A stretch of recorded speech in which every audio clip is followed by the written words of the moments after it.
The legislature and parliament has a responsibility to ensure that the heads of states are held accountable. Ibandla leParliamente yeBrics elihlezi lapha eJohannesburg lithi lifuna ukubekelela phambili ukuqinisa ubudlelwano kezokuzela. Some people have even died for exposing unethical behavior in the workplace. Ikomishini yezabasebenzi bembusweni iyelelisa amaSewula Afrika ukuthi abike ukukhohlakala nezenzo eziphambana nokulunga ezenzeka embusweni. We have to enjoy playing this game. As much as the results are very important, we are trying to balance in terms of our performance and the results. Kezemidlalo siphosa ilihle emidlalweni ye-DStv Premiership edlalwa namhlanje ebusuku.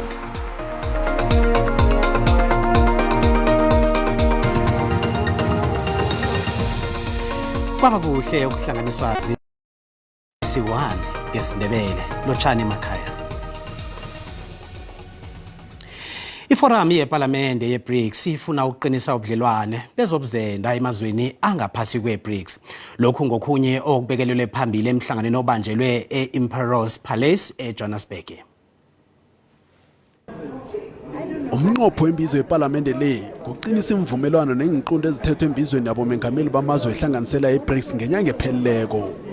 The legislature and parliament has a responsibility to ensure that all parliaments are empowered enough to ensure the heads of states and governments are held accountable. Kuyokudenjwa ezimalungana nobudlelwano bezokuhwebelana, ukuthula, zevikeleko, ukuchuguluka kobujamo bezulu nokuthuthukiswa komnotho amalanga amabili lawo. We are playing host to global leaders of our legislatures to come to our country and map out some of the enablers of implementation of those key policy decisions around BRICS. UGeorge uthi umongo wanonyaka utsimelele khulu ekuqinisekiseni ukusebenzisana kwamazwe ngomnqopho ukusebenzisana kwamaParliamente ukuhamselela ubudlelwano beBRICS neAfrika.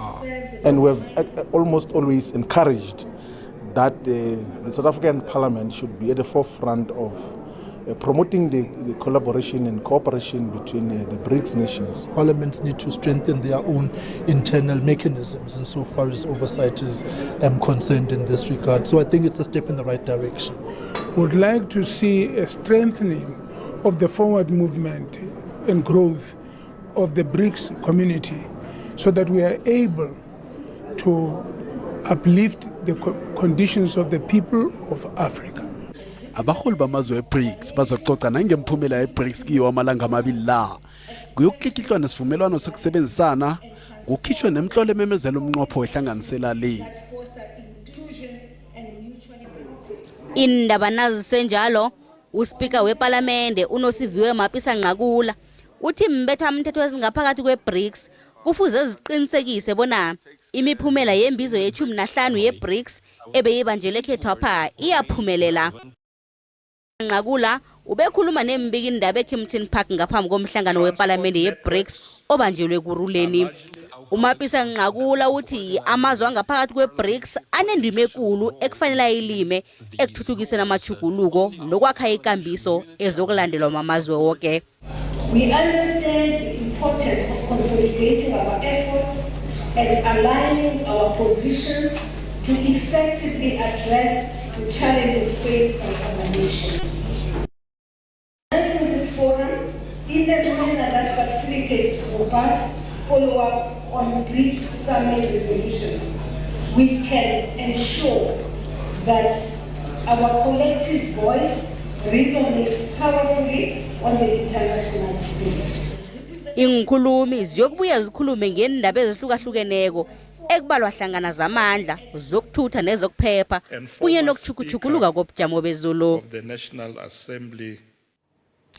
Ikomishini yezabasebenzi bembusweni iyelelisa amaSewula Afrika bona ilizwe lekhethu lizokuwa nange kungatshejwa intshijilo zokuziphatha ngendlela engakafanele kwabasebenzi bembusweni kubalwa nobukhohlakali. Ikomishini le ibawe umphakathi bona uzibike izehlakalo zobukhohlakali begodu yabaqinisekisa bona bazokuvikelwa. Ikomishini yezabasebenzi bembusweni ithi ifumene imitato engaphezulu kwe-770,000 yezenzo zobukhohlakali ngekota yokuthoma yomnyaka lo. Namhlanje beyikhupha eminye imininingwano ukuthoma ngosihlabantangana ukufikela ngomgwengweni. Ikomishini yezabasebenzi bembusweni ithi abasebenzi bembusweni kuleli lizwe kubonakala bangawenzi ngefanele umsebenzi. Lokho kwenza bona ilizwe lekhethu lingathuthuki. Ikomishini le kwamukela Ramaphosa ngenyanga ephelileko anikela iphiko elikhethekile imvumo yokuthi ngele ukuphenya ubukhohlakalo benzeke esibhedlela seThembisa.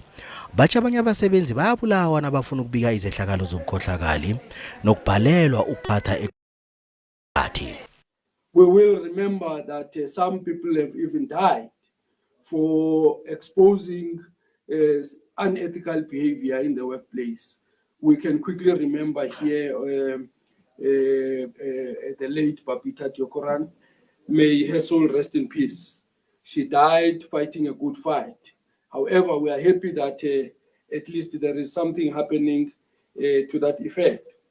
Ikomishini ithi ukuthoma ngosihlabantangana ukufikela ngomgwengweni womnyaka lo ifumene inlilo ezi-160 kanti ezi-95% zidluliswe basebenzi.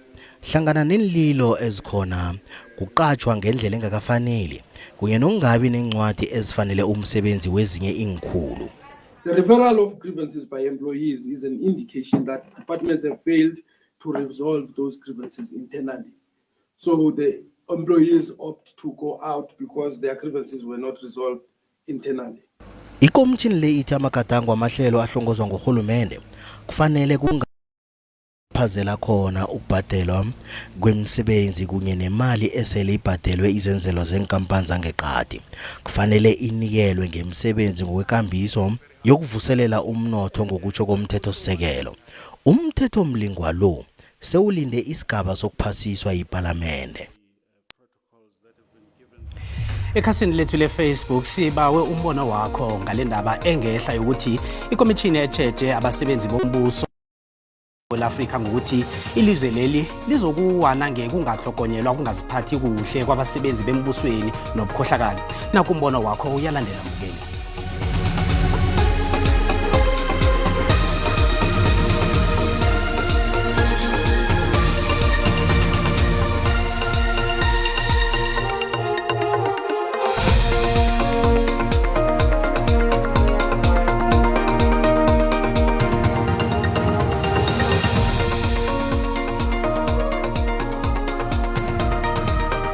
Inarha le iyokufana neZimbabwe, impetroli ziyadura, ingezi ziyakwamhathi sizoba sebumnyameni kuzoqimela futhi ngelinye lapha. Kuyadumaza ukuthi-ke ikhathi ebeqaphela manje ukuthi akuhambi kahle ngeSouth Africa. Njengoba imisebenzi ishoda, upetroli unyuka njalo, ukudla kuyabiza etolo, kusho kona ukuthi akuhambi kahle. Kona fanele bekade bakubona baqhamuka nemizamo engcono. Ungagcini abantu bakwarhulumente wena msasazi ilizwe elilelapho bayalawulwa ngabantu nabo ukuze izinto zihambe ngendlela eyiyo elizweni. Yabona ngendlela okwenzeka ngayo ikakhulukazi ekhulwini kahulumeni kusukela le phezulu emazingeni aphezulu kuya phansi uvele ubona nje ukuthi leli zwe leli liyemuva ngempela futhi-ke ngeke likwazi ukuya phambili uma kusaqhubeka kanje. Kumele ukuthi basebenzi bombuso batimisele emsebenzini wabo bathi ukuthi basebenzela abantu base-South Africa. Bukeli SABC ayizukutheswa umlando ngombono umbukeli. Ihlangano etsha yepolitiki Rise Mzansi ithi isiphayile isibemo sokuthi ihlanganyele nehlanganisela Multi-Party Charter Coalition for South Africa esungulwe ngenyanga epheleleko. Umholi wehlangano le uSongezo Zibuthi isakheko esinjalo angeke sibasebenzele bona. Bekakhuluma neMbikindaba nakethula inkulumo walehlangano namhlanje. Ihlanganisela yenhlangano ezihlukahlukeneko i-Multi-Party Charter Coalition for South Africa beyibawe iRise Mzansi ukuthi ihlanganyele nabo kodwa na iRise Mzansi yalandula. We have said no.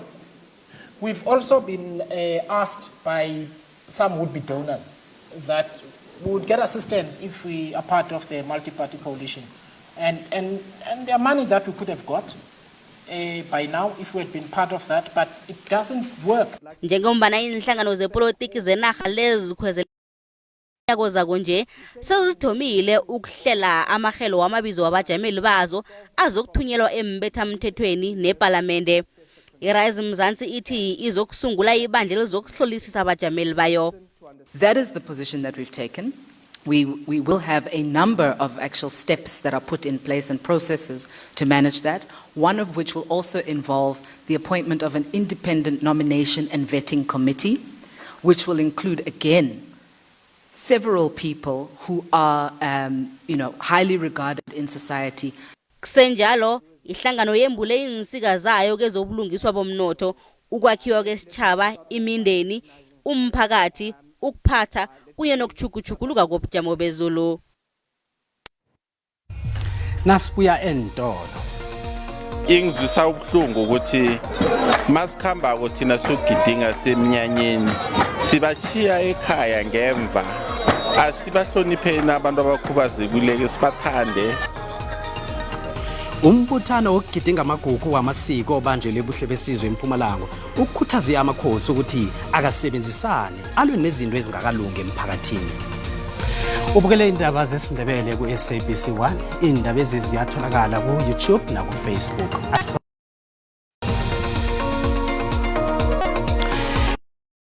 Athi singaziwako ukuhlala kwenkundla ezokukhalima amalunga we-EFF eParliamente.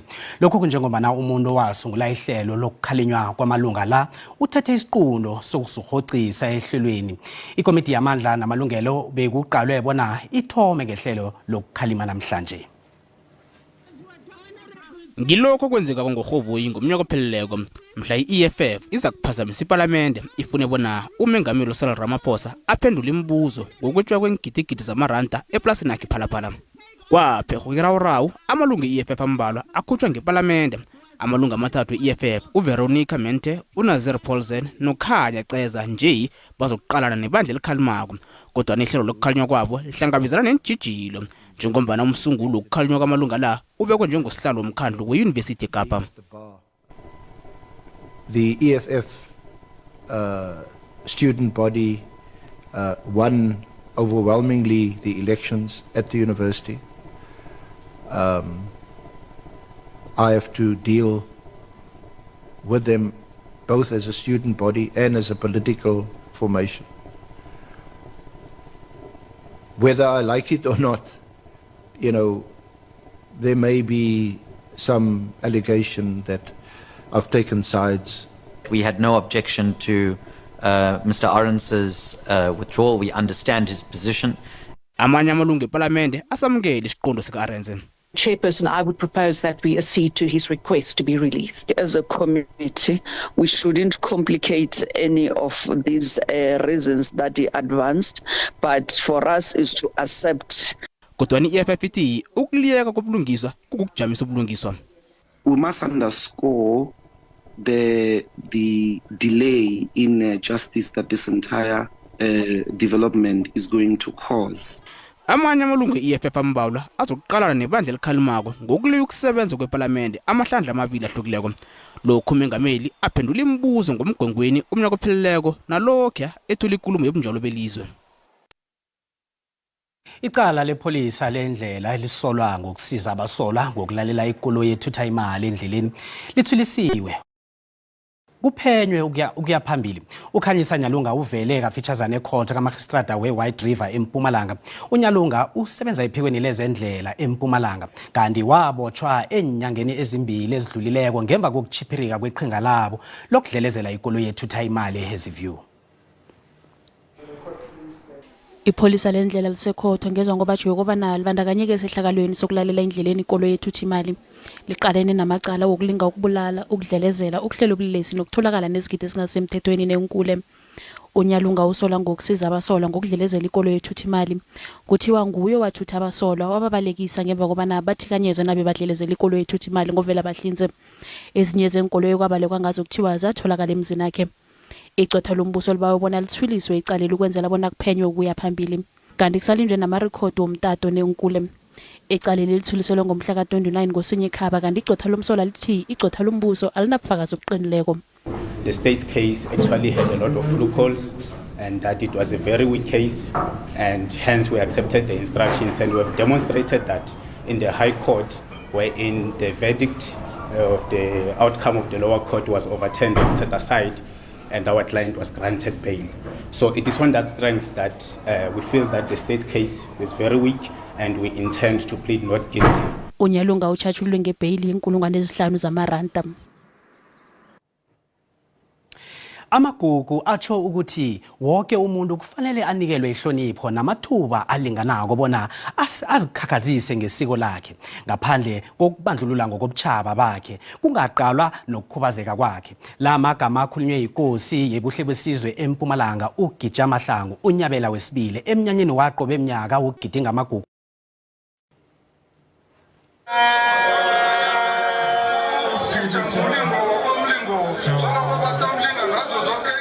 Nanonyaka isitshaba siphumelele ukuyogidinga umnyanya wamagugu wamasiko.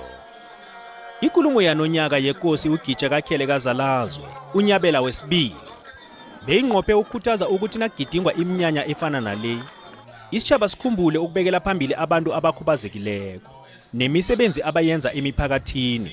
Ingizwisa ubuhlungu ukuthi masikhamba thina sugidinga semnyanyeni sibachiya ekhaya ngemva kwangathi baba akusiba abantu bona.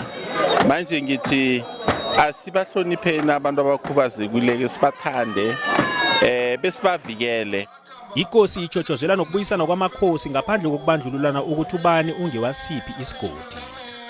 Nasithoma sithi silwa sisodwa, silwa noManala, silwa noNzunza, sizobe sizibulala thina, sigcine sisizwe esingasazazi ukuthi siyapi. Bekwasungulwa nehlangano Iindaba Foundation ehlelelwe ukulonda amahlelo wamagugu wamasiko. Amalunga omphakathi athi umlomo lichoba lokuziphungela. Sekunamagingana amancancane lavukako thina sizama ukuthatha imbewu lesahlumahluma ubonyana sifake emasikweni amaNdebele. Mnyemdazi ukuthi inyanga le yena umhlobo bani umbathani ekhabo ngibathwani. Ababelani bomnyanya baphekise ngokunikela abantu abadala imphuthelwano zokudla nabantu abakhubazekileko. Ngingumapande Thombeni endabeni ze-SABC ebuhle besizwe eMpumalanga.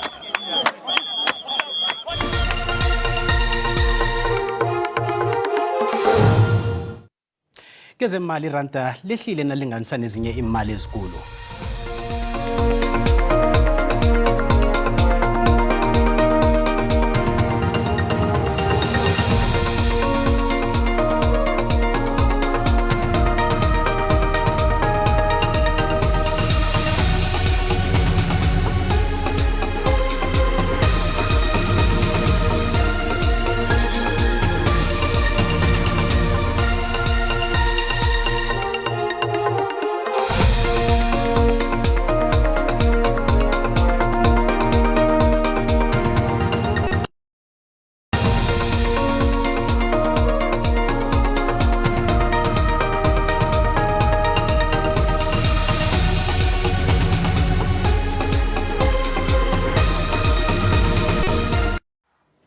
Nje silalamela uSibusiso Sikhosana ehlelweni ezibuya nabazumi. Sibu ngiziphi ezikhamba phambili ngapho?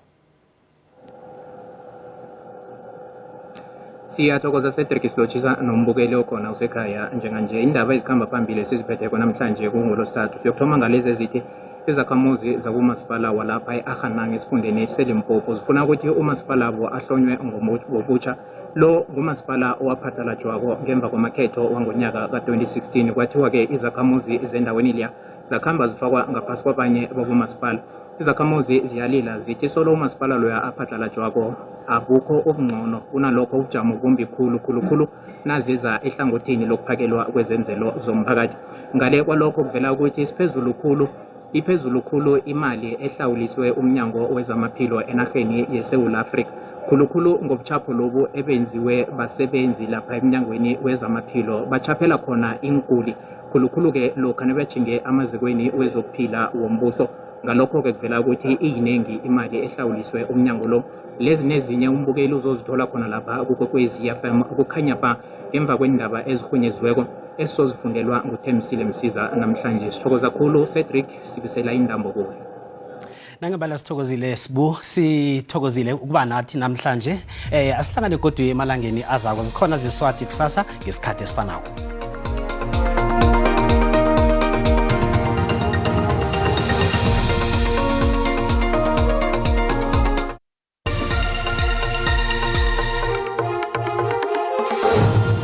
Sithokozele ngendabeni asikulotshise mbukele ekhaya selikhela wathela izulu ke siqaleke nokho ukuthi kunjani ngokuhlwa nje nakho umoya belivulile ke Ligubuzo sengamafu kilezi ndawo zakubogcebeka nokuchinga phambili kanike na uthi uyaqala kilezi ndawo zePumalanga Kapa nangale ngikubo Freystata akhona amathuba wezulu nge30% makhulu ke kilezi ndawo zangapha ngeGauteng na uthi uyaqala nesifunda sangale ngeMpumalanga kanye naKwaZulu Natal engcenyeni ezinye nge60% siyocala ukuthi kusasa ngakhani khona kunjani na igule Thethe khulu bayelele ekseni nangabe bazokuchayela kanti ke izulu ke lisesekhona endaweni zangapha angithi lapha ke endaweni zangale ngekubodeben nge30% nokuchinga le phezulu kibophulukwane njalo akhise kucelele ke sithole lapha ke isilemukiso sezulu nangemijijo eduma kumbi lapha endaweni zangapha ngePitori nangale ke ngengcenyeni ezinye zeMpumalanga ukuchinga kibo makhelwana benaga eSouth Africa asicaleke na sesinye isiyeleliso kodwa sisitholileko somlilo wamahlathi sisendaweni yangale ke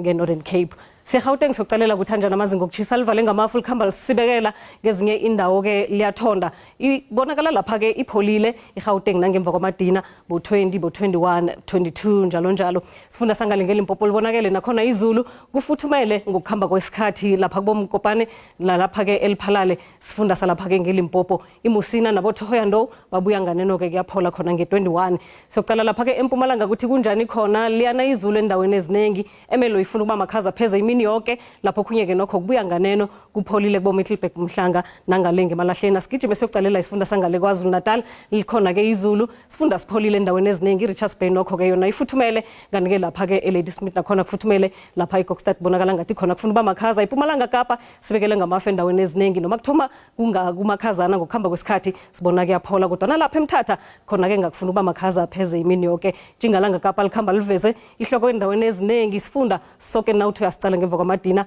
sifuthumele ke lapha ke nawuthi uyaqala ehlagwini nenaga sibona lapha ke khona ke kuyachisa iNorthern Cape ibonakala ke yona ke ifuthumele ngemva kwamadina kodwa nalapha eSutherland kulala kuvuke makhaza khudlwana eksena abantu bambathe bafuthumele ngokuhamba kwesikhathi nokho ke kulungile iFreystata ikhamba yoba nezulu noma kunjalo ke isifunda ngokunengi sifuthumele siphole lapha kubo Bethlehem nalapha ke kubo Fixburg nge21 ngokugcina siyalapha eNorthwest liyabonakala ke ukuthi ngemva kwamadina izulu ke lifuthumele abantu ababe nesikhathi esimnandi ngesikhathi esilandela ukuthi sakubonana.